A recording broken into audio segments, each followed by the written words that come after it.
Ndugu zangu wapendwa katika Kristo na washiriki wa makanisa matawi ambao mnafuata ibada hii kupitia mtandao na watazamaji wa GCN,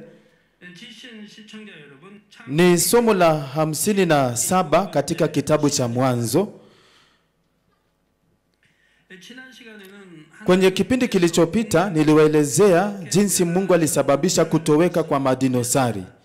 Mungu alinyesha chini moto kutoka mbingu ya pili na kaharibu madinosari wote mara moja. Na kwa sababu jinsi waliumbwa na vifaa vilivyoumba madinosari ilitoka mbingu ya pili, basi ni moto tu wa mbingu ya pili pekee ndio ingeweza kuharibu. Mabaki ya kale ya madinosari yanatoa ushahidi ya kwamba walipotea kwa ghafla kutokana na moto mkubwa wa maafa. Tayari nimewapa ushahidi mwingi wa kuaminika. Idadi ya mabaki ya madinosari ni kubwa kuliko mabaki ya wanyama wengine, na mabaki ya mayai na alama za miguu ya madinosari mengi yamepatikana pia. Zaidi ya hayo, vipande vya ardhi vinavyolingana na wakati ambapo madinosari walitoweka vina kiasi kikubwa cha kipengele cha kipekee kinachoitwa iridium. Unaweza ona kwa runinga mabaki yale, mayai, alama za miguu. Ni thibitisho ya kwamba kipande cha ardhi cha wakati ule kilibadilika kutokana na moto wa mbingu ya pili. Mungu alinyesha moto kwenye dunia nzima, lakini alichagua kuharibu madinosari pekee. Akaokoa na kutenga wanyama wengine na mimea. Hii iliwezekana tu kwa nguvu na uungu wa Mungu Baba. Ndugu zangu wapendwa katika Kristo, sasa madinosari waliishi kwa muda gani huku duniani? Kwa kipindi kigani? Je, ni miaka milioni 150 ama milioni 170 ama miaka milioni 100? Miaka mingapi? Wanasayansi wa dunia hii wanadai madinosari waliishi katika enzi za Mesozoic huku duniani. Enzi za Mesozoic ni karibu miaka milioni 250 iliyopita mpaka milioni 65 iliyopita. Kwa hivyo ni kipindi cha miaka milioni 185, na wanadai madinosari waliishi kwa miaka milioni 160 katika kipindi kile. Lakini Mungu Baba anasema si muda mrefu, ni kipindi kifupi waliishi huku duniani madinosari. Mungu anasema ni siku 40 peke yake. Kwa hivyo una tofauti kubwa sana. Mungu Baba alisema ni siku 40 pekee.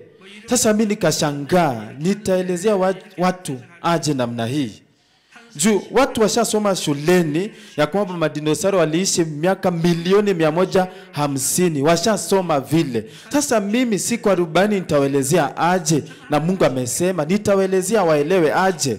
Nikashangaa na mimi pia. Lakini naamini neno la Mungu 100%. Sasa swali ni nitafanya nini ndio waelewe ni siku 40? Lakini nyi waamini mnaelewa kwa sababu nishawapa udhibitisho mwingi sana kupitia nguvu za Mungu, si ndio? Vile niliwaelezea hapo awali, madinosari wako kila pahali duniani. Walikuwa kila pahali. Sasa hiyo miaka yote wangepata chakula wapi? Hata kama ni mwezi mmoja tu, chakula wapi? Wengine mnaweza shangaa juu ni muda mfupi sana, siku 40. Hata hivyo usambazaji wa mabaki ya kale ya madinosari na ekolojia ya madinosari vinadhibitisha kuwa madinosari walikuwa wa muda mfupi wa kuishi. Mabaki ukachunguza utapata mabaki yao yamekusanyika kote duniani, lakini kuna mengine yamekusanyika kwa wingi sehemu fulani. Niliwaelezea kwa undani zaidi wiki iliyopita kwa nini wanapatikana kote duniani mabaki yao. Pengine isipokuwa wanyama wa kufugwa. Wanyama ni wengi duniani, lakini mabaki yao hayapatikani kila mahali duniani. Kama nyoka hutawapata kwenye visiwa, island. Hawaishi kwenye visiwa vile, pengine kama wamehamishwa pale na binadamu.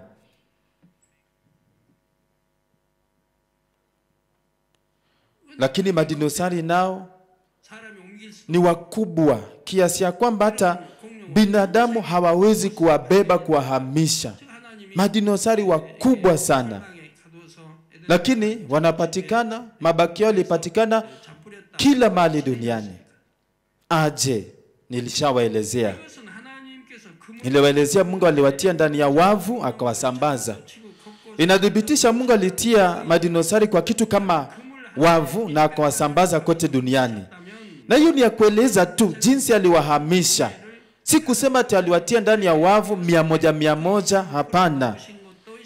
Musikilize mahubiri haya vizuri, ndio ukienda kuelezea mwingine usifanye makosa na ueleze vyako. Ndio maana natumia mfano kwa kusema kama. Natumia kama Mungu angefunga pengine 100 atie kwa wavu mmoja, basi anaweza tia nyavu kadhaa hapa na pale. Kama nimetumia neno kama. Maeneo mengi ya uchimbaji wa mabaki ya kale ya madinosari katika nchi yetu yako karibu na maji.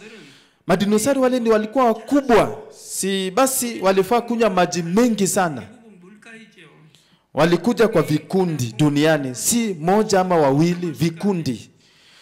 Madinosari hawa waliofukuzwa kuletwa duniani ilibidi watafute maji kwanza wakunywe ndio waishi. Juu walitamani pia maji ya uzima waliokuwa na kunywa kule Edeni, walitafuta maji kwanza walipofika tu hapa duniani. Baada ya madinosari kufika duniani, waligeuka kuwa wakimwili, wakaanza kuhisi njaa. Hata kama walikula mimea mingi kiasi gani, njaa yao haikuzima. Na tabia yao ikawa ya ukali zaidi. Walidharau na kudunisha wanyama wa dunia hii. Na hata kama waliwakanyaga kiajali na kuwaua kiajali, hawakujali. Madinosari hawakuwazia vile kuhusu wanyama wa dunia hii, hata kama waliwakanyaga hadi wakafa. Juu wale wanyama wa dunia hawakuwa kitu kwao. Hata simba tu wenyewe hawakuwa kitu kwao. Na kuna madinosari wengine ambao walijaribu kusafiri kwenda mbali kutafuta chakula. Lakini hata kabla ya kufika mbali, moto ulishuka kutoka mbinguni na kuwateketeza. Kwa hivyo mwishowe ni kusema ni kwamba madinosari hawakuenea kila mahali. Ndio maana walipatikana katika vikundi. Na juu madinosari waliishi duniani siku 40 pekee, hata kama wangeenea hawangeenda mbali vile. Na ujua walikuwa majirani na familia kule Edeni, lakini sasa wamekuja sehemu mpya, hawajui, hewa tofauti, mazingira tofauti, hali ya joto tofauti. Wanaishi wametenganishwa na ni eneo la kigeni. Haikuwa rahisi kwao. Wakawa wanatembea kwa vikundi na wakakaa siku 40 pekee. Hakuna dalili yoyote ya wao kuenea mbali. Na mabaki yao yamesambaa kote sehemu mingi duniani, lakini bado wamekusanyika kwa wingi sehemu fulani. Alberta, Canada kwa mfano, pamoja na aina zingine za madinosari, kuna mabaki 300 ya aina moja yalipatikana katika viwango tofauti, watoto na wakubwa. Na idadi kubwa sana ya mabaki ya madinosari yalipatikana kwenye mlima wa mayai wa Montana, USA. Na katika limoja ya mabaki hayo, mabaki 10,000 ya aina fulani yalipatikana ndani ya umbali wa kilomita 2. Na zaidi ya hiyo, mabaki ya madinosari yalipatikana katika enzi yote ya Mesozoic, na 46% yalipatikana kwenye enzi ya Cretaceous, ambayo ni mwisho wa enzi ya Mesozoic. Na zaidi ya 40% ya hao walipatikana kwenye vipande fulani vya ardhi katika enzi za Cretaceous. Ni kumaanisha idadi kubwa ya mabaki ya madinosari yalipatikana katika kipande fulani cha ardhi wakati ule ambapo madinosari walitoweka. Hili pia linaunga mkono ukweli kwamba madinosari waliishi duniani kwa kipindi kifupi sana. Ili kudumisha miili yao, madinosari ambao ni wa uzito wa tani kadhaa, ilibidi waendelee kukula viwango vingi vya chakula. Wakati wao wa kutoweka walikuwa wamekusanyika sehemu fulani fulani. Kwa kuchunguza ramani ya usambazaji wa mabaki ya madinosari, wanasayansi wanapendekeza ya kwamba madinosari waliishi katika vikundi, lakini hiyo haileti maana kabisa. Inawezekana aje idadi kubwa ya madinosari waishi pamoja eneo ndogo na wakule na watosheke pale? Pale chakula ni rahisi kiishe haraka na kisha watatawanyika wakitafuta chakula. Ama pengine wataanza kupigana wakulane. Na ujue wengi wao ni wakukula mimea. Kwa hivyo si rahisi pia wakulane. Lakini inawezekana aje ati dhana ya sayansi inasema ati madinosari walikula vizuri, walizaana, wakaishi miaka milioni 160. Inawezekana kweli kweli. Lakini kulingana na hii ya Mungu ya kusema waliishi duniani siku 40 peke yake, ukatumia hiyo, kila kitu kitaeleweka vizuri. Madinosari waliotupa duniani, kwa kusema kwa urahisi, walikuwa wanafahamiana. Ni vile tu wanyama pia hujua wanyama wengine. Madinosari walikuwa werevu zaidi kuliko wanyama wa dunia hii, kwa hivyo walijuana, walifahamiana vizuri. Walikuwa marafiki wa karibu, majirani wa ukoo mmoja walioishi pamoja kwa muda mrefu sana katika bustani ya Edeni.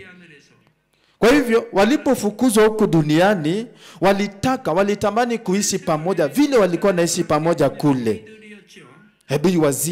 Hebu wazie vizuri, ukajikuta katika sehemu mpya penye mazingira na hali ni tofauti kabisa, si utavunjika moyo kwa haraka wakati ule?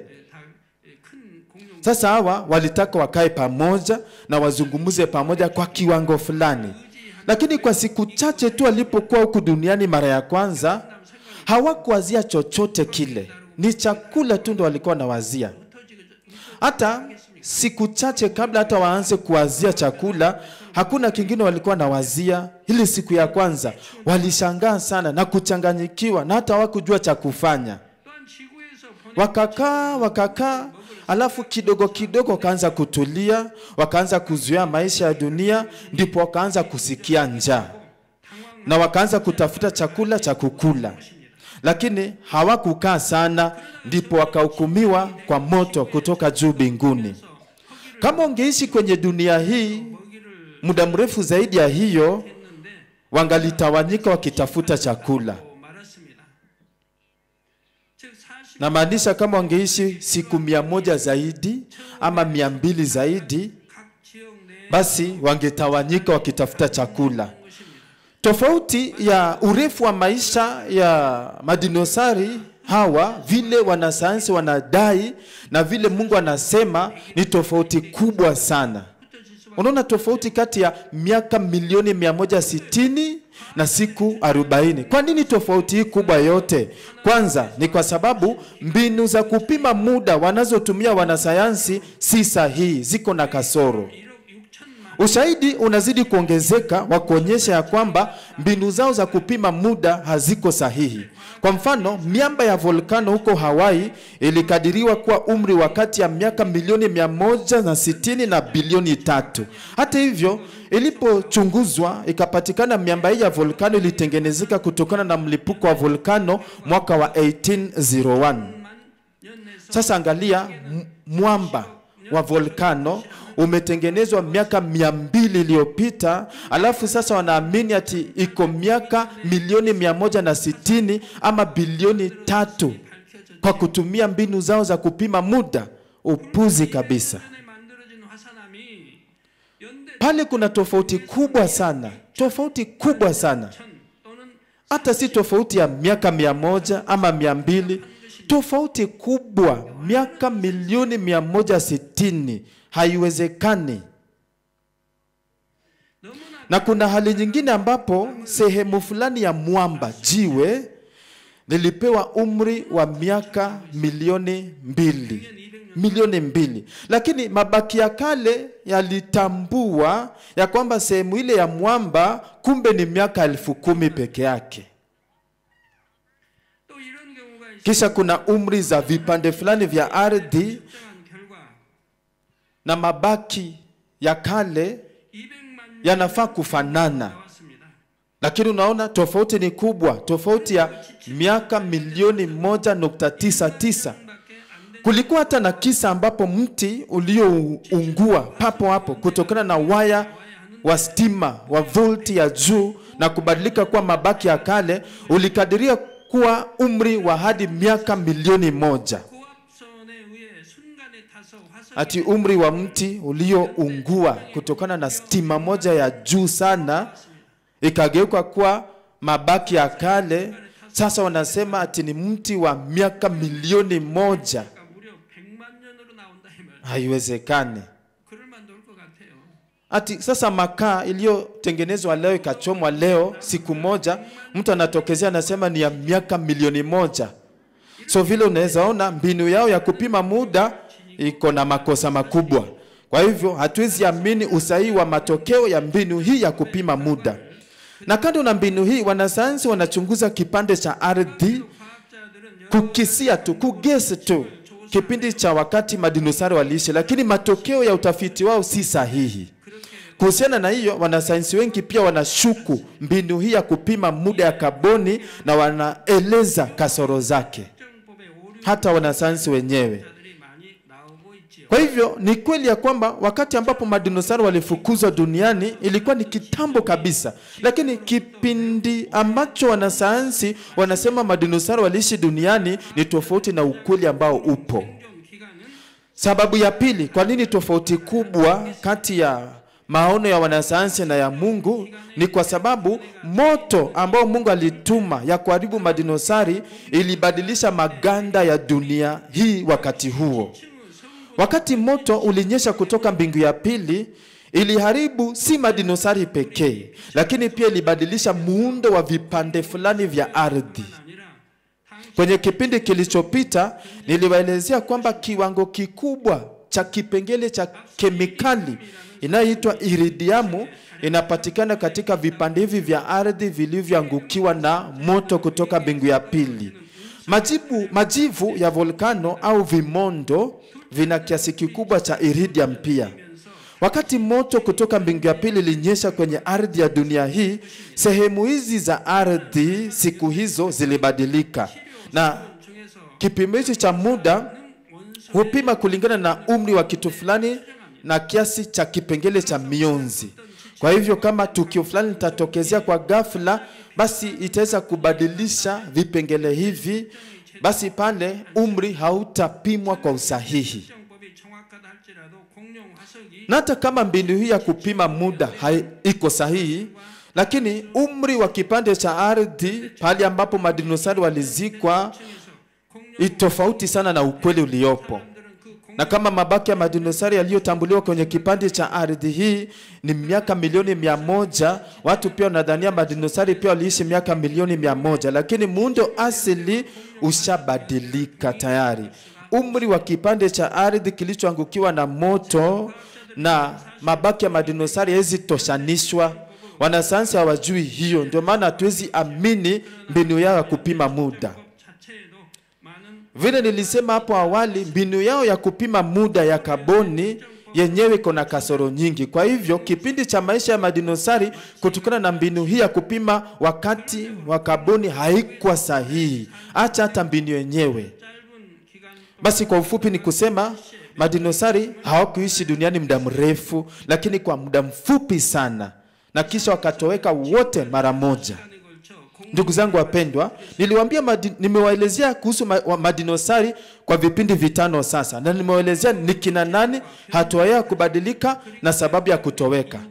Kabla madinosauri kufukuzwa duniani, viumbe hai huku duniani walizaliwa, walikuwa, wakazeeka na wakakufa kulingana na sheria za mazingira. Kulikuwa na kifo kiasili ya kawaida, lakini hakukuwa na kifo cha kusababisha ati imesababishwa na kitu. Ni kifo ya kawaida tu ilikuwa. Na zaidi ya hiyo hakukuwa na virusi vibaya ama vijidudu vibaya, ndio maana hawakufa kutokana na ugonjwa. Waliishi kwa amani kulingana na utaratibu wa mazingira uliowekwa na Mungu, na wakati ulipofika wakafa, wakarudi kwa mavumbi. Na hapa naongea kuhusu viumbe wote duniani, si madinosauri. wanyama ambao walikuwa duniani kabla madinosari wakuje. Bustani ya Eden ni sehemu ya milele pale ambapo hakuna kifo. Kwa hivyo pale wanyama na watu hawakufi. Kwa hivyo Adam hakuhisi tofauti kati ya dunia na Edeni wakati huo. Na akawazia kifo kilikuwa sehemu tu ya mzunguko wa maisha. Na zaidi ya hiyo, Adam hakuwaiona mtu anakufa ama chochote karibu na yeye kikikufa, hakuwaiona. Ndio maana hii kusema kifo haikumgusa Adamu kwa kina, lakini tukio la madinosari lilimpa Adamu wazo la kifo, lakini kijuujuu. Akiwa katika mbingu ya pili, Adam aliweza kutazama madinosari wakichinja wanyama wengine bila kubagua. Na juu alikuwa mbali kule Edeni, matukio haya aliona, lakini si vizuri kwa wazi. Watu wa bustani Eden wanaweza ona huku duniani, lakini si kwa wazi, si kwa usafi. Ni kama picha ambayo haiko safi. Ni kama unajua nyumba ama wavu ya buibui, spider, unaangalia kupitia pale. Lakini ukafunguliwa macho ya kiroho ukiwa hapa duniani na uangalie watu wa bustani Eden, utaweza kuwaona kwa usafi, vizuri. Kwa hivyo ndio iwe vile inabidi ufunguliwe macho ya kiroho. Lazima macho ya kiroho ufunguliwe ndio uweze kuona watu wa bustani ya Edeni. Lazima macho ufunguliwe. Mtu asikudanganya ameona, lazima macho yake ya kiroho yafunguliwe. Adam hata hivyo bado aliona hali ya kusikitisha wanyama duniani wakiliwa na madinosari hadi kufa. Kwake Adamu kuona wanyama wakilia kwa uchungu na kufa ilikuwa hali ya kushangaza sana. Alafu kidogo kidogo tena anaona madinosari pia wanakufa wote mara moja kutokana na moto. Ilimshangaza sana. Hatimaye Adam akaanza kuwazia kwa undani sana kuhusu kifo. Hapa bustani Eden hakuna kifo, lakini madinosari walikuwa na mimi muda mrefu. Sasa wamepotea kwa ghafla hivyo tu. Sasa hiyo ndio kifo. Hivyo ndivyo alianza kuelewa kuhusu kifo, lakini bado kijuujuu. Hata kama alijua hakika atakufa akikula mti aliyokatazwa wa ujuzi wa wema na mabaya, lakini hii dhana ya kusema kifo haikufika kwa akili yake juu hajawahi shuhudia kifo, hajaiona kifo. Kwani kifo ni nini? Hata akikufa haitamshangaza juu hajawahi kufa. So yeye alikuwa ameambiwa tu kifo ni kibaya, lakini hajawahi shuhudia kifo. Adam hakuhisi ile uchungu na uoga ile ambayo madinosari na wanyama wengine walihisi duniani walipokuwa na kufa. Hakuhisi. Hebu niwape mfano. Ni kusema hii mambo ya kifo haikuingia ndani ya akili yake vizuri. Hebu sikia mfano huu ndio uelewe. Kuna mtu wa kwanza hapa ameshuhudia kifo, amekaribia kukufa hivi, akipanda mlima, alafu kibahati akanusurika, kaponea kidogo tu akufe. Huyo ni mtu wa kwanza. Mtu wa pili, yeye alitazama video ya huyu. Alitazama video ya huyu akikaribia kufa. Sasa kati ya wawili, nani anajua tishio na uoga wa kifo ili kukaribia kufa? Nani anajua? Ni ule wa kwanza. Juenda alinusa kifo. Basi hivi ndivyo Adamu aliona kila kitu duniani na akaanza kuwazia kwa undani kuhusu kifo, lakini hakuruhusu jambo la kuhusu kifo ingie ndani ya moyo wake pamoja na hisia. Hakukubali.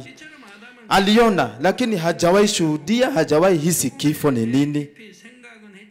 Na zaidi ya hiyo, yeye mwenyewe amekuwa kiishi bustani Eden pale ambapo hakuna kifo, na pale hakuna kitu kilibadilika isipokuwa tu madinosari kutoweka peke yake. Tukio ambapo madinosari walifanya uhalifu, dhambi, wakafukuzwa duniani, wakaishi duniani siku 40, kisha wakatoweka kwa ghafla, ilikuwa ni kama dhoruba kwa Adamu. Unaona vile dhoruba inakuja inafagia kila kitu kisha kuna nyamaza. Sasa dunia kulinyamaza kabisa baada ya kuhukumiwa kwa madinosari. Kisha baada ya muda fulani Mungu akamwagiza Adamu, rudi duniani upange kila kitu upya. Adamu ujue bado alikuwa na mamlaka ya kutawala kila kitu duniani, na wanyama wote duniani walitii Adamu. Basi Adamu alirejesha utaratibu wote duniani, rudi katika hali yake ya kwanza kupitia nguvu za Mungu, akaifanya yenye amani na sayari yenye kufanikiwa. Nguvu za Adam zilikuwa kubwa sana. Aliweza kutawala viumbe vyote. Na wakati hakukuwa na uovu hata kidogo duniani. Unakumbuka wakati wa gharika kuu ya Nuhu? Si wanyama waliingia ndani ya safina wawili. Bila shaka wale waliongozwa na Mungu. Na Nuhu pia alitofautisha. Aliwaingiza ndani ya safina aina kwa aina. Wakukula nyama, wakukula mimea. Halafu tukio hili la madinosauri lilitoweka kwa kumbukumbu za Adamu kwa haraka sana. Alisahau. Juu ile wakati ilichukua kwa madinosauri kufanya uhalifu na kisha kuhukumiwa, pale katikati ni kipindi kidogo sana kilipita. Na mchafuko uliosababishwa na madinosauri ukasafishwa mara moja. Na dunia ikarejeshwa kwa hali yake ya kwanza. Kwa hivyo kwa mbali, kwa mtazamo wa nje, inakaa kana kwamba hakuna kitu kilikuwa kimefanyika. Na tena tukio la madinosauri halikuleta mshtuko mkubwa na athari kubwa kwa Adamu. Haikumshtua vile. Hata kama madinosauri walipendwa na Adamu, si hao pekee. Kulikuwa na viumbe wengi waliokuwa chini ya mamlaka ya Adamu pia. Lakini tukio la madinosauri pia lilikuwa na maana kubwa ya kiroho, kwa sababu ilipia nguvu za giza aina fulani ya ujasiri. Kupitia tukio hili la madinosauri, nguvu za giza walionja ya kwamba kumbe bustani ya Eden hata kama imezungukwa na nuru, kumbe hila na njama za shetani pia zinaweza fanya kazi pale.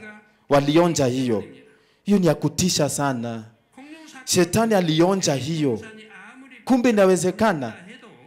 Mungu alikuwa ameachilia Lucifer na baadhi ya roho wachafu kutoka kuzimu ya chini ile usiku wa kwanza katika siku 6 za uumbaji kwa ajili ya ukuzaji wa binadamu. Na tena akawapa mamlaka kwenye ulimwengu wa giza. Lakini hata kama walikuwa na mamlaka juu ya giza walipewa, binadamu wa kwanza Adamu alikuwa na miliki na kutawala vizuri. Si mbingu ya pili pekee, lakini hata mbingu ya kwanza alitawala kwa mamlaka ya nuru aliyopokea kutoka kwa Mungu. Ndiyo maana wale roho wachafu walinyanyaswa na mamlaka ya Adamu, hawakupata fursa yoyote ya kuonyesha nguvu zao za giza hata kama walikuwa wamepewa. Ndiyo maana walizidi kutafuta fursa ya kupenya na kuingia bustani ya Edeni. Ndipo ikafika wakati wakaona na kuhisi akili ya madinosauri imebadilika kidogo. Na hiyo fursa hawakutaka iwapite, wakaamua kushambulia madinosauri. Wakawa wanatuma mawimbi ya shetani na kutuma mawimbi hata ya mambo yasiyo ya kweli. Na ujuzi ilifanya kazi vilivyo. Ndio maana madinosauri hatimaye walipokea mawazo ya shetani, wakaanza tabia zao za kutofikiria, wakijaribu kula mti uliokatazwa wa ujuzi wa wema na mabaya. Lakini bila shaka Mungu aliwapata na wakafukuzwa, wakaletwa duniani, na hata huku duniani hatimaye walitoweka kabisa wote mara moja. Sasa Lucifer na roho wachafu matumaini yao ikavunjika kabisa. Lakini bado walikuwa na ile hisia ya kusema, lakini tumefanikiwa kwa kiasi. Ni kwa sababu sasa walikuwa wameonja ya kwamba hata kama eneo fulani imezungukwa na nuru kiasi gani, bora tu kuwe na kaovu kadogo ndani yake, inaweza tupa barabara ya kuingia pale. Walionja hiyo. Sasa hiyo ikawasisimua, wakasema sasa lengo letu ambalo linafuata ni Adamu, na tunajua itawezekana juu tumeonja. Sasa ndio maana wakapanga njama ingine kali sana. Wakalenga sasa Adamu na Hawa sasa. Kwa hivyo tukio la madinosauri lilikuwa lango la kwanza la kusababisha huyu Adamu siku zijazo akose kutii na ukuzaji wa binadamu uanze pale. Ni kwa mtazamo wa kiroho. Tunaweza ona kupitia tukio la madinosauri jinsi Lucifer na roho wachafu walitumia nguvu zao za giza na jinsi wanatumia hata kwa sasa. Mbinu yao ambao wanatumia ni ile ile tu ambao wanatumia pia leo. hawabadilishi. Ni kusema bora tu kuwe na kagiza kadogo ndani yako, watajaribu kukuchochea kwa namna yoyote kwa nguvu za giza. Na wanafanya kazi kwa hila, ujanja na kusisitiza na kusukumia kabisa. Chunga sana, hata kama uko mtoto wa Mungu na mtu wa Mungu, umepokea Roho Mtakatifu, bora tu tambue kuna kagizata kadogo ndani yako na ndani ya moyo wako. Jua shetani atakukujia kwa spidi ya mbio sana. Kwa hivyo lazima kwa bidii toa chochote kisicho cha kweli ndani yako, kwa bidii ondoa giza ndani yako. Lakini ukalegea na udhani uko sawa, uwe na ujasiri uko sawa, basi shetani pale atakurumia, atakukamata kwa ile ndogo uko nayo mbaya, ile giza uko nayo. Ile giza ni kama magugu, usipoingoa itaendelea kukua tu, hatimaye utashawishiwa na shetani. Na ujue magugu hukua na kukua na kukua tu. Pengine kama utangoa mizizi na uchome kwa moto. Kwa hivyo mkulima hafai kukata magugu, ni kungoa. Mkulima hafai kukata, ni kungoa magugu. Vile vile na yasio ya kweli na asili za dhambi ambazo uko nazo. Kwa hivyo lazima uziombe hadi zingolewe katika mizizi. Uovu kabaki utakuwa, na shetani ataitumia kukutawala tena. Shetani atakufanya uwazie mambo ya kimwili, na kisha achochee akili yako, na hatimaye hisia zako zitalipuka. Na kisha hisia zikilipuka, ibilisi naye sasa ataingililia, atakusababisha ufanye matendo ya giza, yataonekana wazi wazi. Utajipata unasema maneno mabaya, uko mtu mkali, mtu wa fujo, ni kulaumu watu, ni kuhukumu watu, ni kusambaza uvumi hata hujahakikisha ni kweli, ushasambaza. Na ndio maana unapata watu hawaelewani, amani inavunjika, ni vita, watu kupigana. Na watu wanadhania ati hii mabishano yote ati ni vile watu wako na mawazo tofauti, maono tofauti. Hapana, kiroho yafaa tutambue inatendeka kwa sababu kila mmoja wenu pale umechochewa na shetani. Kwa hivyo natumai washirika wetu hapa msije mkampa shetani fursa yote ya kusimama kwa miguu yake. Amen. Nyinyi ambao mjaingia rohoni mpaka wa leo, mjue bado mko na yasio ya kweli ndani ya mioyo yenu. Kwa basi inafaa muangalifu zaidi, muamuke zaidi. Wakati mawazo mabaya yanajaribu kupenya, kata kabisa mara moja. Kata mawazo ya kimwili, iambie haya si mawazo ya kiroho, ni mawazo ya shetani, na ikataa.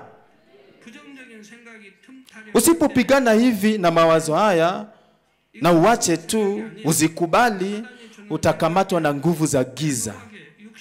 Na juu unaishi katika ulimwengu wa kimwili, utake usitake, mwili wako utachafuliwa na dhambi na mwili. Lakini watu waliopokea Roho Mtakatifu wanaweza ondoa mwili kwa msaada wa Roho Mtakatifu. Wanaweza ondoa yasio ya kweli ndani ya mioyo yao. Juu shetani anajua kuna yasio ya kweli ndani ya moyo wako. Ndio maana atafanya hali zozote zile zitokezee ambazo zitachochea na kusisimua yale mambo kupitia watu wa kimwili kama wewe. Kwa hivyo tunapoishi katika enzi hizi, hata ukatendewa mabaya kinyume na haki, hata ukakuelewa vibaya, hata ukaenda hasara, rudisha kwa wema tu. Ukarudisha uovu kwa uovu, ujue shetani ameshakushinda. Lakini ukarudisha wema kwa ile uovu umetendewa, jua umeshashinda shetani.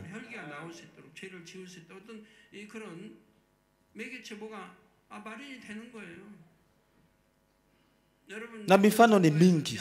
Kwa mfano, wanawake, mume wako si mshirika wetu, na huyo mume hapendi na hakuruhusu ukuje kanisani.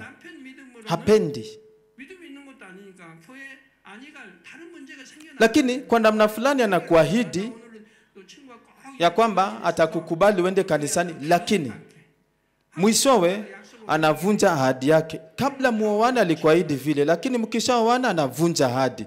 Hivyo ndivyo shetani na giza wanafanya kazi ndani ya Wakristo ama wale ambao ni waumini. Shetani anafanya kazi vile kupitia watu wa mwili wenzako. Kwa hivyo vile vile shetani na giza wanafanya kazi hivyo tu. Kwa hivyo unafaa kuwa macho. Kazi yao ni kuzuia Wakristo wasipate imani nzito. So kaa macho. Rudisha uovu kwa wema. Zaidi ya hiyo, ukishinda uovu kwa wema, mamlaka yako ya nuru itazidi kuongezeka kwa kiwango ambacho unashinda kwa wema.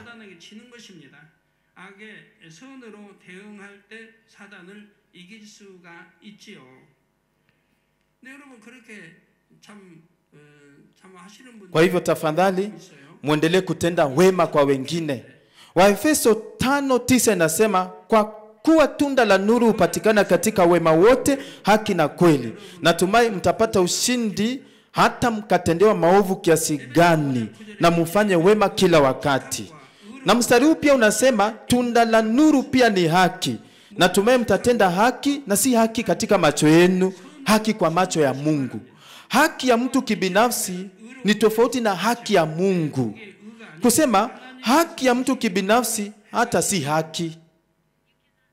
Hawezi ingia rohoni pengine kama utavunja tu haki hii ya kibinafsi. Ndio maana Mungu amesema kwenye Kutoka, ukatenda iliyo haki kwa macho yangu, basi sitawaletea madhara yoyote ama magonjwa ambayo nimepeleka Misri. Na ni mimi Bwana nimesema.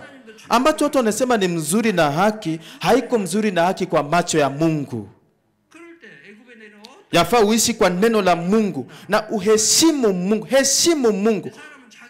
Watu wanakuona hawakuoni, we heshimu Mungu.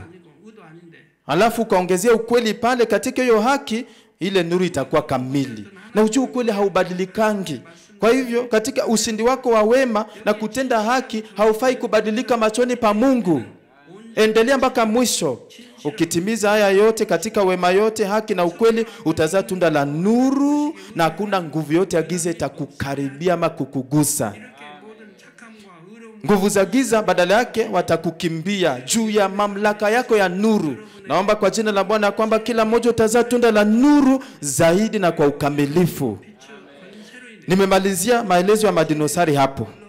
Je, mnakumbuka ile siku madinosari walijaribu kuingia kula lile tunda? Ilikuwa ni siku Adam alisafiri duniani safari moja kubwa. Mnakumbuka?